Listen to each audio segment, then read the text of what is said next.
You could turn. How did that feel, Luis? Good. I have been. Sometimes I have faced this kind of experience in my professional. Different experiences, and it's not totally new for me. But it's better to have the face to face and the. So being on the phone made you a little bit nervous. Yeah, sure. But could you tell his intonation? Did he relax? Could you towards the middle, or you thought? Did you hold it against him that he was nervous? No, we don't either. Okay. Do you think he answered the question? No. And I even asked him if he wanted me to repeat the question, right? Yeah.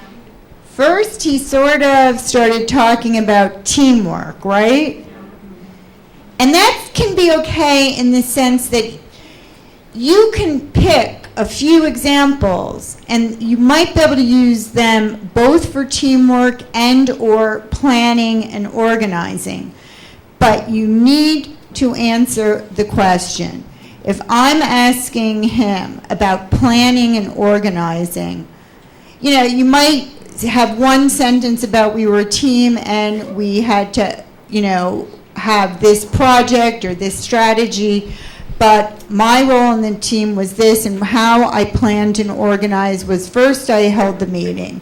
Then I, reviewed all the submissions. Then I set an agenda.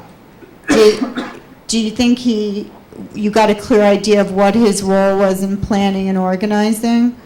No. I kind of had to get him back on track, right? Because he was going off, I don't know really kind of what you were talking about. So I asked you again about the planning and the organizing, and then you started, but then you got lost in the regulatory. Usually we don't want so many details about like the implications of a project or this or this or that. We want to know, what did you do? How did you handle the situation? How did you deal with any challenges? Things that. Do you think if he practiced, he would have been more comfortable and been able to do this?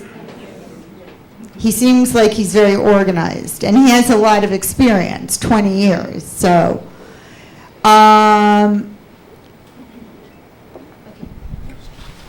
Okay, it was a good example. But this, I'm glad you did it. So, remember, Mission Impossible. This is what I wanted. You choose an example, but you think of it, like for example, your example could have also been for planning and organizing. But when we ask you about teamwork, I want to know about team. When I ask you about planning and organizing, you have to adapt the example to planning and organize. You're an engineer, right? Yeah, sure. Let's say you were a logistician, and for the World Food Program. Sometimes we just have a window in a war zone of 2 hours to distribute food. We need excellent planners and organizers. So when I ask you that question, I have to visualize you, how you did it in the past, and will you be able to distribute food in 2 hours in Southern Sudan? Is that clear? All right? It not always happens that we have a window zone, but when it's a war zone, the free air is very specific, and they will not change it because of us. So did you get the point? So during that time, I need to know how you can plan and organize. The same thing, let me give you an example the other day. We asked someone about creativity. The example was beautiful. Although the individual was saying, we. And then the grand finale, the last 3 words. No, it was a bit more than 3 words. He said, in fact, this was not my idea. It was my friend's idea. 0. Sometimes people just in the last sentence do it. All right, so just be very careful. Is it clear? Yeah, sure. Okay, so it was a good example. I could see you had it and you have that passion, but the way you convey it makes a difference. And remember, it's 45 minutes, so we just have to visualize you. And the best way to visualize you is for you to give us an example how you did it in the past. Obviously, it's not the same situation, but then we can visualize you in another context. Let's say Unicef distributing vaccinations, the same thing. Or, for example, engineers doing a camp in Southern Sudan, because in 48 hours you will have 1,000 troops coming in. Will you be able to do it? That's what we need. Is it clear? Yeah. Okay? A big applause for these two volunteers.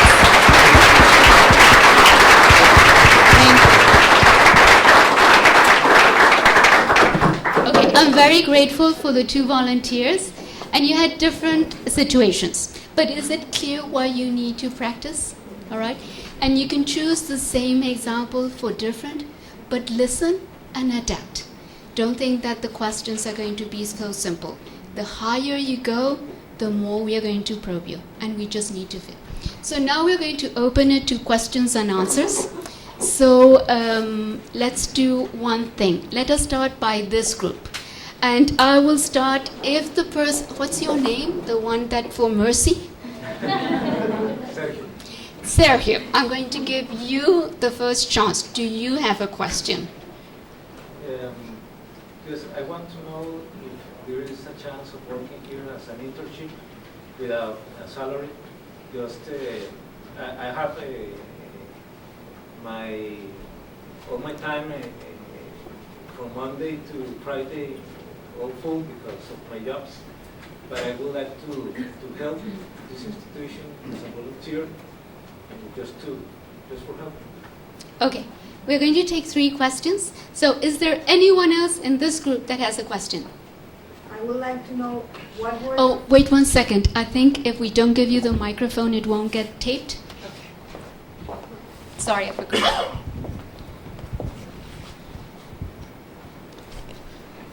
Okay, my name is Cynthia, and I just want to have something clear about the competencies. You said there were 4 competencies that were creativity, leadership. I'll cover that. Okay. Is there a place where you can see the whole list? And the other question is, in the job description, do you normally indicate which are the competencies for that job? Okay. Okay, anyone else from here? I can only take 3 from this group. And then if we have time, we'll do another round. Just take it. Okay, thank you. My name is Gichele. My question is, I remember I was one day filling the form for, it was my, in the form for career from the UN. But there was one question actually. It was very challenging to me. It was asking, will you allow us to ask your employer if somebody who was employed? Therefore, that's very challenging, especially I was thinking beyond that. Sometimes when a person you are working with the employer and you want to leave to work in the UN, at the same time you have been interviewed, everything is okay. And the UN, they want to prove or to have some proof from the employer. And the employer probably you are very active there. He or she doesn't you to leave. So how does the UN do on that case? Thank you. So I'm going to ask Lynne to cover the internship, and then I'll cover the other 2. Okay, Sergio, the question was, can he do an internship but not work Monday through Friday, just volunteer? Unfortunately, our internships are full-time, and you need to be enrolled in a graduate program to work as an intern for us. However, as Marta said, UN Volunteers has a website where you could log on and volunteer a few hours a week or a month, depending on a project that you like. So that's one thing you can do. And should I just answer the competency one also? Regarding the competencies, first of all, it's not going to be a surprise. All the competencies are listed in the job announcement. So a competency could be teamwork, planning and organizing, IT skills. I'm not applying for that job. creativity, strategic leadership, depending on what. And then there's, after they list the competency, a paragraph explaining more detailed what the competency entails.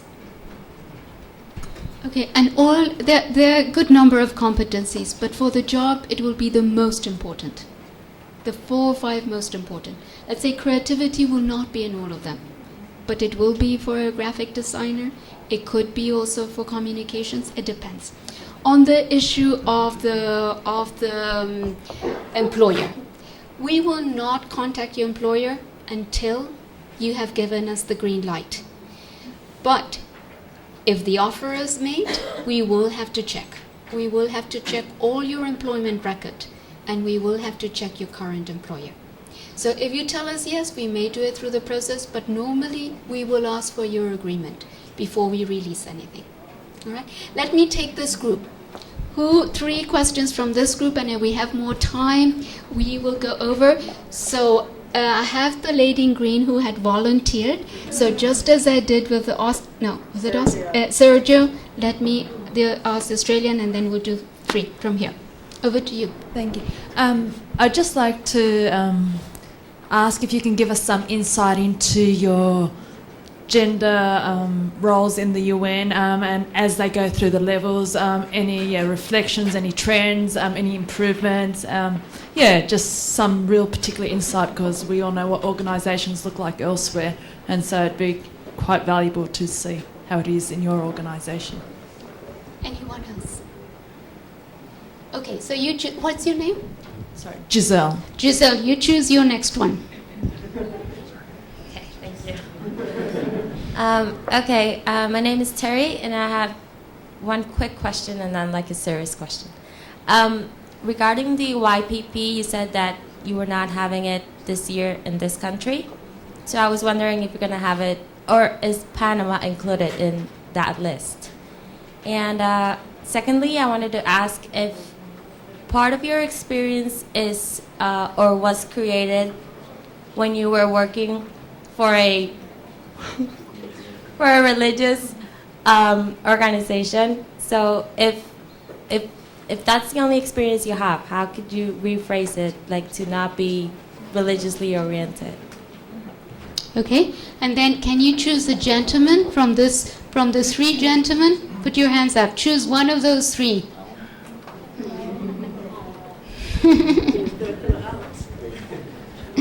Hi, my name is, and I'm going to stand up because you can see me. My name is Francisco. I wanted to ask you if you have any advice for some of us who have been working most of our lives on the corporate world, and now we want to move into the work that the United Nations or some other international organizations do. What are some things that you can suggest that we do in interviews and in general to improve our chances of transferring those skills? Thank you. Okay. Which one do you want to take? I'll take Giselle's. Okay. Okay, the question from Giselle was about the gender issues that we face as we move up the ranks. Well, the first thing I would like to say is it's getting better in the sense that up into the P4 level at the UN Secretariat, which is 7 years experience, we have 50-50. And of the last YPP exams, 98 passed, and 70% of them were women.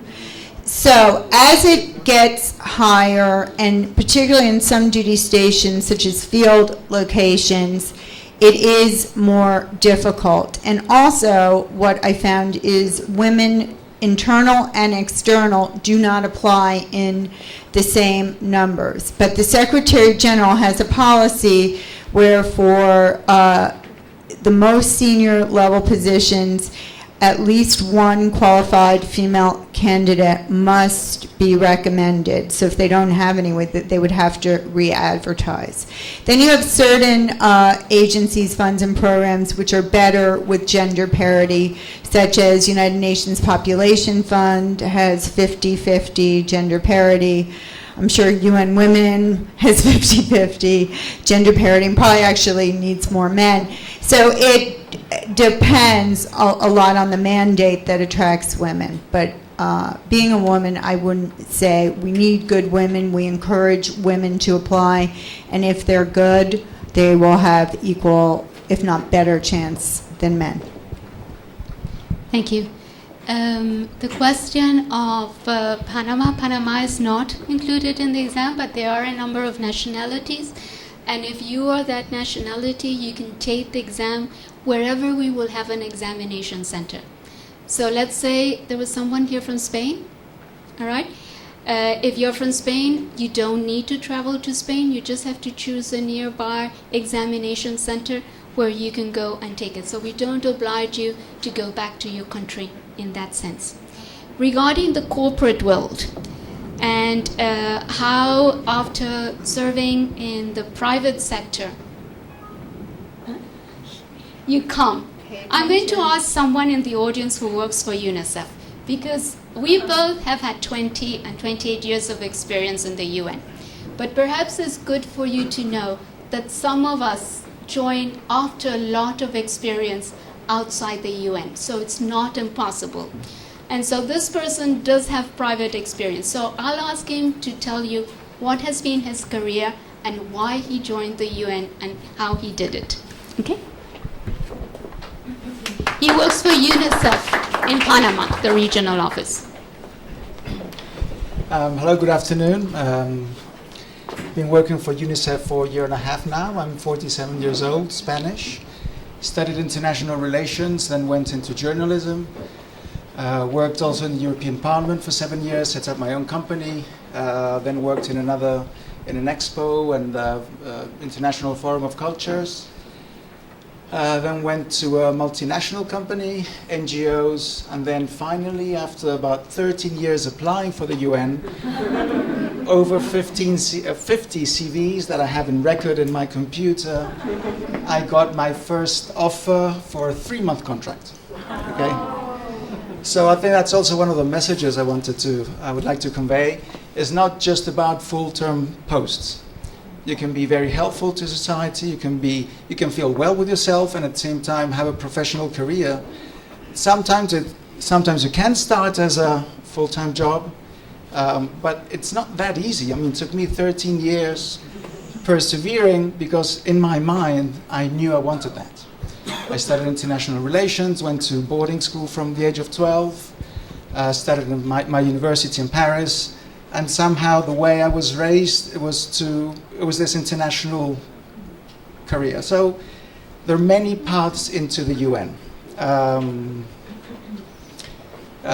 Here joining Aldo, he worked for UNIFEM, he worked for UNICEF. He just ended what we call a TA, which is a temporary, Sorry, I didn't know a temporary appointment. Okay, I'm making this a bit more natural so that you can understand us, that we are not far away. So, but can you end with your assignment before you join UN? And then Aldo? I just met Aldo. That's the other beauty of the UN. Sometimes this week we have joined and then we don't know the team members. So we just have to go like that. All right? So the question is, sir? How you arrived to UNICEF? So I arrived to UNICEF starting, I joined first UNAIDS on a 3-month contract that was renewed for another 5 months, then another year. At the end of that, early 2010, the earthquake in Haiti took place. So I volunteered to go to Haiti with UNAIDS, knowing that the contract will expire within 6 months. So I already started applying for jobs before going to Haiti. And while I was in Haiti, I was interviewed for the post I am right now in Unicef, which is it's not a short term, it's a fixed term appointment, but it's a 2-year contract, renewed every 2 years, provided there's sufficient funds. So now I work in the regional office in Panama. I'm the regional chief of communication for the whole Latin American and Caribbean. And my contract hopefully will be renewed in a month's time. But actually, Aldo is, for example, in another case, of someone who's just been on a temporary appointment for 2 years. It's a maximum of 2 years. His contract expired, and he's actually searching for a job.